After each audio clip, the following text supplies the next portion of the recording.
हम सूरदास के पद पढ़ रहे थे। 4 पद तक हम पढ़ चुके हैं। 5वां पद है ये आपको जो ऊपर दिखाई दे रहा है, धूम धमी बाड़ी धर अंबर, ये सब। इसके पहले 4 लाइनें उस वाले पेज पे है, वो आप एक बार देख लेना।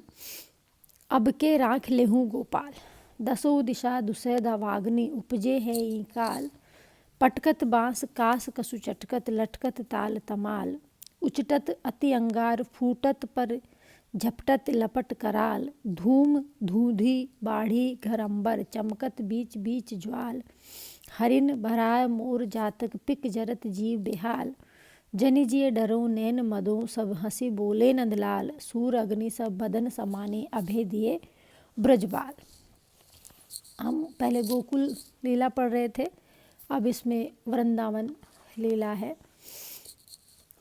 इसमें सारे जो वृंदावन वासी है कि आप है ना कृष्ण हे गोपाल, आप हमारी रक्षा करो, हमें बचाओ। चारों दिशाओं में, 10 दिशाओं में ये दावाग्नि फैल रही है और इसका भयंकर रूप जो है बढ़ रहा है, तो हे गोपाल अब की बार आप हमें बचाओ। तो वर्णन है ईश्वर की लीला परंपार है। तो यहाँ पर कृष्ण का जो रूप वर्णन है और जो उनका अवतार वर्णन है कि वो ईश्वर हैं, उसका यहाँ पर हमें दिखाई देता है। यहाँ पर अब के राख लेहू गोपाल, हे गोपाल, हे कृष्ण, इस बार तुम हमारी लाज रख लो। दसों दिशा दुसह दावाग्नि, देखिए 2 शब्द आ रहे हैं यहाँ पे, दसों दिशा दुसह दावाग्नि। 10 दिशाओं से दुसह दावाग्नि, जो दावाग्नि है वो 10 दिशाओं से कैसे फैल रही है। उपजी है ये काल, ऐसा लगता है जैसे चारों तरफ से ये दावाग्नि फैल रही है। 10 दिशा, 10 दिशाएं होती है, 4 आपको मालूम है, उत्तर दक्षिण पूर्व पश्चिम, और 4 जो कोने होते हैं उत्तर पश्चिम, और उत्तर पूर्व दक्षिण पश्चिम, ये चारों कोने, 4 और 4 8, और एक आकाश और एक पृथ्वी, इनको मिलाकर हम 10 दिशाएं कहते हैं। दुसह सहने योग्य जो नहीं है, और दावाग्नि, दावाग्नि बोलते हैं जंगल की आग को, कि जो चारों तरफ से जला रही है। कि जंगल में आग लगती है तो फिर हवा भी गर्म होती है, जो भी लपटें आती है उससे हवा इतनी गर्म हो जाती है कि अपने आप को बचाना मुश्किल सा होता है। तो अग्नि जो होती है, प्रमुख रूप से 3 तरीके की अग्नि हम मानते हैं, दावाग्नि, जठराग्नि और वाड़वाग्नि। जठराग्नि पेट की आग, दावाग्नि जंगल की आग, और वाड़वाग्नि समुद्र की आग, जो समुद्र में नीचे लगती है पानी में, उसको बोलते हैं। उपजी है ये काल, ऐसा लगता है कि इस काल में सारी जो दावाग्नि है वो उपज गई है। पटकत बांस कास कुसु चटकत, लटकत ताल तमाल, क्या हो गया है, बांस के जो पेड़ है वो चटकने लगे हैं और उनका भयंकर रूप हो गया है। वनों से बांस गिर रहे हैं, कास और कुशा के तने चटक रहे हैं। सारे जो ताड़ के पेड़ हैं, ताल तमाल के वृक्ष हैं, वो जलकर नीचे लटक रहे हैं, और बहुत से अंगारे ऊपर की ओर उछल रहे हैं। तो ये आग लग गई है पूरी तरह। इस दावाग्नि की भयानक ज्वालाएं जो है, धूम धूधि बाड़ी घर अंबर, आकाश तक जा रही है। चमकत बीच बीच ज्वाल, ऐसा लगता है बीच बीच में ज्वालाएं उठ रही है, आग चारों तरफ फैल रही है। और उससे क्या हो रहा है, हरिन वरा मोर जातक, पिक जरत जीव बेहाल। सारे जो जंगल के जीव है, मृग है, हिरण है, सुअर है, मोर है, जातक है, कोयल है, ये सब जीव जलकर बेहाल हो रहे हैं। इस तरह की दावाग्नि को देखकर सबके हृदय बेहाल भयभीत हो गए हैं। नैन मूदव सब हंसी बोले नंदलाल, जनि जी डरो, जब नंदलाल ने उन सब का, जनि उन सब लोगों का, जिए का डर देखा, तो जो नंदलाल है, जो कृष्ण है, उन्होंने आँख बंद कर कर मुस्कुराए और मुस्कुरा के हंसकर निर्भय होकर उन्हें शांत रहने के लिए कहा। सूरदास कहते हैं कि प्रभु की लीला से ही सारी दावाग्नि उनके मुख में समा गई और ब्रज के लोगों को सूर अग्नि सब बदन समानी, बदन मतलब मुख।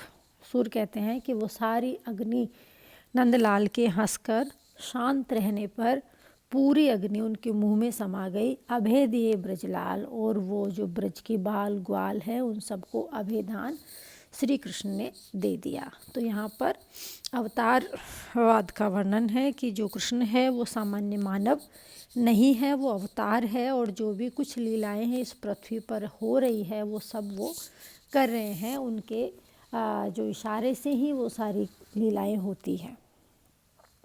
छठा पद आप देखिए, जसुमति टेरत कुंवर कन्हैया। आगे देखी कहत बलराम, कह रहो तू भैया, मेरो भैया आवत अभय तोय दिखाऊं मैया। धीरज करऊं नेकु तुम देखऊं, ये सुन लेत बलैया। पुनिय कहती मोई परमोधत, धरनी गिरी मुरझैया। सूर बिना सुत भय अति व्याकुल, मेरो बाल कन्हैया। ये सूर सागर से ही पद इनके लिए गए हैं और वृंदावन लीला से ही ये पद है। तो जसुमति टेरत कुंवर कन्हैया, जसुमती यशोमती मैया, यशोदा माता जब देखती है कि बलराम और सब आ रहे हैं, आगे देखी कहत बलराम, कहाँ रहो तो भैया। जब वो देखती है कि बलराम आ रहे हैं और भी बाल गोपाल उनके साथ आ रहे हैं, लेकिन कृष्ण उनको कहीं दिखाई नहीं देते हैं, तो वो क्या करती है, बालक कृष्ण को वो आवाज़ लगाती है। टेरत कुंवर कन्हैया, आवाज़ लगाती है कि मेरे कृष्ण तुम कहाँ हो। वो पूछती है मेरो भैया आवत अभय तो दिखाऊं मैया। तो वो कहती है बलराम से कि बलराम तुम्हारा भाई कहाँ है। तब बलराम कहते हैं मेरो भैया आवत अभय, कि हे माँ मेरा भैया अभी अभी आ रहा है तो ही दिखाऊं मैया। मैं माँ मैं तुम्हें दिखा दूंगा, छोटा भाई कृष्ण अभी आ जाएगा, मैं आने से पहले तुम्हें दिखा दूंगा। तुम धैर्य रखो, धीरज करो, तुम धैर्य रखो, नेकू तुम देखो, तुम थोड़ी देर रुको तो सही, तुम धैर्य तो रखो। ये सुन लेत बलैया, ये सुनकर वो यशोदा माता बलराम की बलैया लेने लगी। फिर उसने बलराम से कहा कि तुम मुझे पुण्य कहती मोई परमोधत, परमोधत तुम समझा रहे हो क्या मुझे कि वो अभी आ जाएगा, या तुम मुझे ऐसे ही बहला रहे हो। धरनी गिरी मुरझैया, और ऐसा ध्यान करके यशोदा मुरझा गई, मूर्छित हो गई और वो धरती पर व्याकुल होकर गिर पड़ी। सूर कहते हैं कि माता यशोदा बिना सुत भई अति व्याकुल, बिना पुत्र के वो अत्यधिक व्याकुल हो गई। मेरो बाल कन्हैया, कि मेरा जो बालक कन्हैया है वो नासमझ है और वो पता नहीं कहाँ चला गया, तो तुम बलराम उसको छोड़कर कैसे आ गए हो। इस तरह से माता यशोदा की जो स्थिति है उसका वर्णन यहाँ पर किया है कि एक माँ कितनी बेचैन हो जाती है जब सारे बच्चे आ जाते हैं और उसका बच्चा घर नहीं लौटता है। तो उसको भले ही सब समझाएंगे कि वो अभी आ रहा है अभी आ रहा है, लेकिन उसको चैन नहीं है, उसको धैर्य नहीं है, और वो सोचती है कि मेरा बच्चा बिल्कुल नासमझ है, पता नहीं कहाँ रह गया, कहाँ गया, वो अब तक क्यों नहीं आ रहा है। आगे का जो पद है 7 नंबर का, वो उद्धव को संदेश देती है गोपियाँ। अब तक आपने पढ़ा बाल वर्णन, बाल लीला का वर्णन, और बीच में हमने एक पद पढ़ा था वो अवतारी पुरुष है श्री कृष्ण, और उनका जो वर्णन है कि जो भी संसार में जो भी रचनाएं जो भी क्रियाएं हो रही है वो सब उनकी लीलाएं हैं और वो उस लीला को जब चाहे समेट सकते हैं। अब ये बिल्कुल अलग संदर्भ है, उद्धव संदेश में आप पढ़ेंगे, ये बिल्कुल हटकर है, अलग संदर्भ है। जो कृष्ण है वो सगुण उपासक है और कृष्ण के जो सखा है उद्धव, वो सखा भी है और रिश्ते में उद्धव कृष्ण के काका भी लगते हैं। वो निर्गुण ब्रह्म को मानते हैं और वो कहते हैं कि जो ब्रह्म है वो निर्गुण है, निराकार है, वो सब जगत में व्याप्त है। और कृष्ण ये बात जानते हैं कि ये मेरा सखा है लेकिन ये मुझ पे विश्वास नहीं करता, तो वो स्वयं उस बात को समझा नहीं सकते। इसलिए उनको लगता है कि उद्धव को संदेश देकर वो गोकुल भेजते हैं कि तुम जाओ उद्धव और गोपियों को ये समाचार दो कि मैं बिल्कुल ठीक हूँ, स्वस्थ हूँ और तुम्हें याद करता हूँ और तुम्हें मौका भी है कि तुम तुम्हारे निर्गुण ईश्वर का संदेश वहाँ जाकर दो।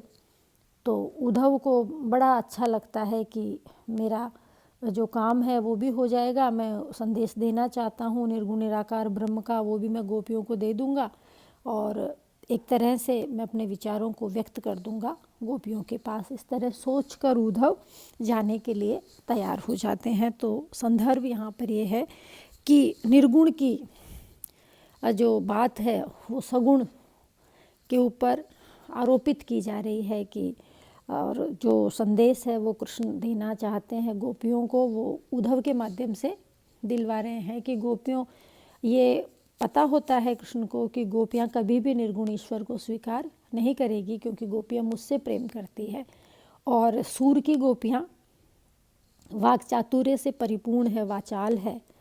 और सूर की गोपियाँ आज की भाषा में हम कहें तो बहुत इंटेलिजेंट है और उत्पन्न मति उनमें बहुत ज़्यादा है। तो वहाँ पर उद्धव जाते हैं संदेश देने के लिए। तो प्रसंग यहाँ पर यह है कि गोपी और उद्धव के बीच वार्तालाप हो रहा है। वो पूछती है उद्धव को उनके निर्गुण ब्रह्म के बारे में। वो कहती है, निर्गुण कौन देश को वासी, मधुकर कही समझाए सोह दे बूझत सांच नहासी। को है जनक कौन है जननी, को नारी को दासी। कैसो वरण भेष है कैसो, कहीं रस में अभिलाषी। पावे गो पुनि कियो आपनो, जोरे करे गो घासी। सुनत मौन वे रह्यो बावरो, सूर सबे मति नासी। गोपियाँ पूछती है कि उद्धव, हम तुम्हारी बात मान लेंगे, पर हमारे कुछ प्रश्न है, उनका जवाब तुमको देना पड़ेगा। तो वो सब पूछती है उससे कि निर्गुण कौन देश को वासी, कि तुम्हारा जो निर्गुण ब्रह्म है, जो ईश्वर तुम बता रहे हो, वो किस देश का निवासी है, कहाँ रहता है। या मधुकर जो आया है, मधुकर कही समझाए सोहते बूझत सांची नहासी, कि हे मधुकर, हे भंवरे, हमारे यहाँ एक परंपरा रही है कि हम अतिथि को ईश्वर मानते हैं और उसका सम्मान करते हैं। लेकिन कई बार अतिथि ऐसे भी होते हैं जिनको हम कह तो कुछ भी नहीं सकते क्योंकि वो अतिथि है, लेकिन हम कहना बहुत कुछ चाहते हैं। अब गोपियाँ यहाँ पर उद्धव को सीधे सीधे प्रत्यक्ष कुछ नहीं कह सकती, तो वहाँ पर एक भंवरा उड़ता हुआ आ जाता है। तो उस भंवरे को ही वो इंगित करते हुए वो उद्धव से प्रश्न पूछने लगती है। तो वही बात है यहाँ पर, मधुकर तो कहती है कि हम तुम्हारी बात मान लेंगे, लेकिन हमको तुम एक बात समझा दो। हम तुम्हारी कसम खाकर कह रहे हैं कि बिल्कुल सच्चे बात से हम पूछ रहे हैं, बूझत सांच नहासी, हम बिल्कुल सत्य पूछ रहे हैं, तुमसे हंसी मजाक हम नहीं कर रहे हैं। हम तुम्हारे उस निर्गुण ब्रह्म को मान लेंगे, लेकिन को है जनक, उसका पिता कौन है, कौन है जननी, उसकी माता कौन है, कौन नारी, उसकी पत्नी कौन है, को दासी, और उसकी सेवा करने वाले कौन है। प्रश्न है, कैसो वर्ण भेष है कैसो, उसका वर्ण कैसा है, उसका रंग रूप कैसा है, और किही रस में अभिलाषी, वो किस रस का अभिलाषी है, वो कैसा है। तुम अगर इन प्रश्नों के जवाब हमें दे दोगे और अगर तुमने इन प्रश्नों का जवाब हमें गलत दिया तो फिर पाओगे पुण्य कियो आपनो, जो तुमने किया है वैसा ही तुम्हें भुगतना पड़ेगा अगर तुम हमको इनके गलत जवाब दोगे। तो अगर झूठ बोलोगे तो गासी मतलब झूठ बोलना। सुनत मौन वे रह्यो बावरो, सूर सबे मति नासी।